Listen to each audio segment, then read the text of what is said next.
আসসালামু আলাইকুম।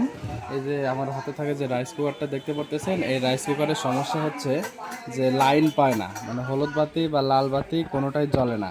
এই জ্বলে না কেন, এই সমস্যাটা আমরা এখন সমাধান করব কিভাবে, সম্পূর্ণ ভিডিওটি দেখতে থাকুন। তো আমরা প্রথমে পাওয়ার কট দিয়ে নিয়েছি। এখানে পাওয়ার কট দেওয়ার পরে এই যে দেখতে পারতেছেন আমরা 220 ভোল্টের কারেন্টে আমরা সরাসরি দিয়ে দিলাম। আমরা সরাসরি দেওয়ার পরে এখানে যে লাইনটা পাওয়ার কথা, মানে হলুদ বাতিটা জ্বলবে, হলুদ বাতি কিন্তু সুইচটা অন করতেছি, দেখেন জ্বলতেছে না, কোনোটাই কিন্তু জ্বলতেছে না, হলুদ বাতি বা লাল বাতি। তাহলে আমাদের এই সমস্যার সমাধান করব কিভাবে? প্রথমে আমাদেরকে কাজটি করার জন্য পাওয়ার লাইনটা খুলে নিতে হবে। আমরা পাওয়ার লাইনটাকে আমরা খুলে নিলাম এবং রাইস কুকারটি আমরা এভাবে উল্টিয়ে নিলাম। নেওয়ার পরে এখানে ভিতরে যে দুইটা নাট আছে, এই দুইটা নাট আমরা খুলে নিচ্ছি। দেখেন এই দুইটা নাট আমরা খুলে নিচ্ছি। এখন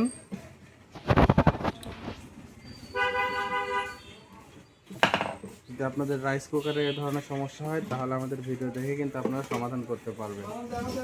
এই যে মাঝখানে দেখেন দুইটা নাট খোলার পরে এখানে আমরা বেশ কিছু অপশন দেখতে পাচ্ছি। এখানে দেখেন একটা সুইচ আছে, এটা হচ্ছে মাইক্রো সুইচ, এটা থার্মোস্টার এবং এখানে রয়েছে একটি ফিউজ। আর এটা হচ্ছে আমাদের সকেট, পাওয়ার সকেট। এখানে আমরা সর্বপ্রথম যে জিনিসটা চেক করব, এখানে ফিউজটা চেক করে নেব। সাদা অংশের মধ্যে এটার মধ্যে ফিউজ আছে। আমরা এই ফিউজটাকে উঠিয়ে নিলাম, এটার মধ্যে ফিউজ আছে। জাস্ট আমরা বাসা বাড়িতে যেহেতু চেক করব, প্রথমে তো আমাদের কাছে ফিউজ থাকবে না, তাহলে আমরা এটা চেক করব কিভাবে। দেখুন এটা আমরা এভাবে হালকা করে সরাই দেবো। নেওয়ার পরে এখানে আমরা এই প্রান্ত শর্ট করে দিয়ে দেখব। যদি ফিউজের সমস্যা হয় তাহলে কিন্তু আমরা শুধু ফিউজটা চেঞ্জ করলেই হবে। তো এটা আগে চেঞ্জ করার আগে আপনারা এই পদ্ধতিতে পরিবর্তন করে দেখতে পারেন। ধরনের চিকন গেজের ফেস আলা যে কেবলসগুলো, এই কেবলসগুলো থাকে যদি, তাহলে আপনারা এটা একটু ছিলে নেবেন। ছিলে নেওয়ার পরে চিকন চিকন যে গেজগুলো আছে এগুলো একটু বের করে নেবেন। নেওয়ার পরে আপনারা এইভাবে চেক দিতে পারবেন। দেখেন আমরা এইখান থেকে জাস্ট একটা ফেজ নিয়ে নিচ্ছি চেকমূলক, যেহেতু আপনারা বাড়িতে কীভাবে সার্ভিসিং করবেন এটা বুঝতে পারবেন না। আমরা কিন্তু এখান থেকে একটা নিয়ে নিচ্ছি।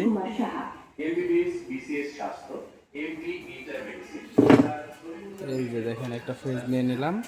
এখন আমরা এই ফিউজের এক প্রান্তে শর্ট করে দেবো, মানে দুই প্রান্ত একই করে দেবো। তো এখানে জাস্ট আমরা চেক করার জন্য এটা দিয়ে নিচ্ছি। আপনারা যদি কাজ বুঝেন তাহলে অবশ্যই কাজ নিজে নিজে করবেন, যদি না বুঝেন অবশ্যই ভালো দক্ষ টেকনিশিয়ান দিয়ে এটা সার্ভিস করে নেবেন। দেখেন আমরা কিন্তু এখানে শর্ট করে দিলাম। এখন আমরা কানেকশন করে দেবো, দিয়ে দেখব যে আমাদের এইখানে সরাসরি কারেন্টটা পাস হচ্ছে কিনা। এই দেখেন আমরা একটা কারেন্টের লাইন দিয়ে দিলাম আর আলোটা জ্বলবে এই পাশে। যদি ফিউজ নষ্ট হয়ে যায় তাহলে কিন্তু আমাদের আলোটা এখানে যেহেতু শর্ট করে দিলাম এখন আসবে। এই যে দেখেন চলে আসছে এখানে, কিন্তু এই যে লাল বাতি হলুদ বাতি দুইটাই জ্বলবে। অলরেডি আমাদের হলুদ বাতি জ্বলে আসছে, আমরা কুকিংয়ে দিলে কিন্তু লাল বাতিটা জ্বলবে। এই যে দেখেন এখানে কিন্তু লাল বাতি হলুদ বাতি দুইটাই জ্বলতেছে। দেখতে পারলেন যে আমাদের এই ফিউজারই সমস্যা। তো ফিউজের সমস্যাটা আমরা সমাধান করব এখন। আমাদের এই ফিউজটা পরিবর্তন করতে হবে, সেই কারণে সর্বপ্রথম আমাদেরকে ফিউজ কানেকশন এখানে টার্মিনাল থেকে আলাদা করতে হবে।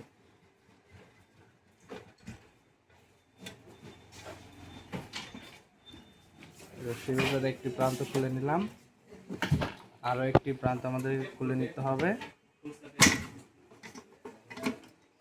পাওয়ার সকেটের লাইনটা আমরা খুলে নিলাম।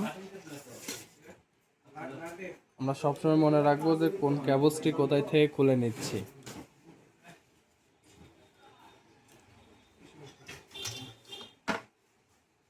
শুধুমাত্র এখান থেকে আমরা ব্যবহার করব এই উপরের যে সলিউশনটা আছে হিট টিউবটা। তো এখানে লালটা হচ্ছে পুরনো আর সাদাটা হচ্ছে নতুন, আমরা সাদাটা লাগাই দেব।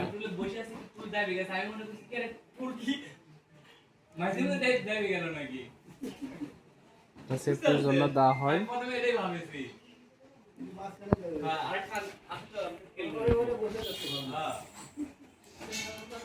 সকেটের সাথে সংযোগ করে নিচ্ছি। খুব ভালোভাবে এটা টাইট করে দেব যেন এটা নড়াচড়া করতে না পারে। এবং আরও একটি প্রান্ত পূর্বের মতো যেখানে লাগানো ছিল ঠিক সেভাবে আমরা এখানে সংযোগ করে দেব। সামান্য একটি সমস্যার কারণে আপনাকে মেকারের কাছে নিয়ে যেতে হয়। এ ধরনের সমস্যার কারণে আপনারা কিন্তু আমাদের এই টুকিটাকি ভিডিওগুলো দেখে, ছোটোখাটো ভিডিওগুলো দেখে কিন্তু বাড়িতেই সমাধান করতে পারবেন আপনার রাইস কুকারের যে কোনো সমস্যা। আমরা প্রত্যেকটা সমস্যা নিয়ে ভিডিওগুলো আপলোড করে থাকি। আপনাদের যদি এই ভিডিওগুলো ভালো লাগে চ্যানেলটি সাবস্ক্রাইব করবেন।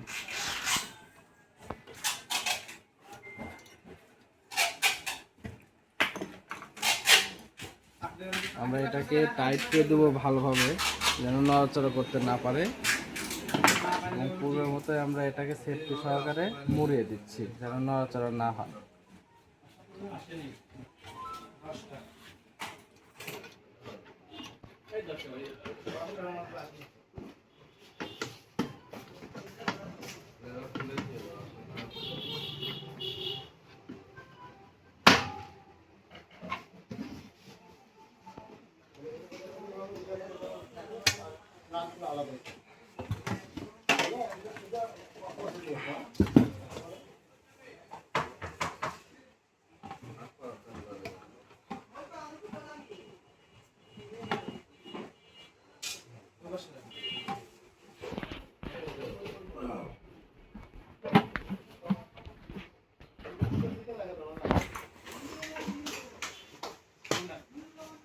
উপরে যে ঢাকনাগুলো আছে আমরা লাগিয়ে দিচ্ছি।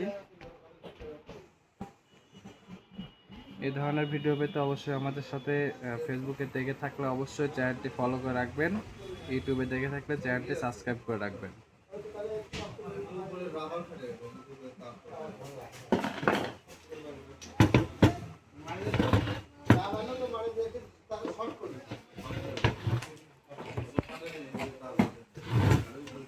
এই যে দেখেন আমরা সুইচটাকে অন করতেছি, হলুদ বাতি লাল বাতি দুইটা জ্বলতেছে।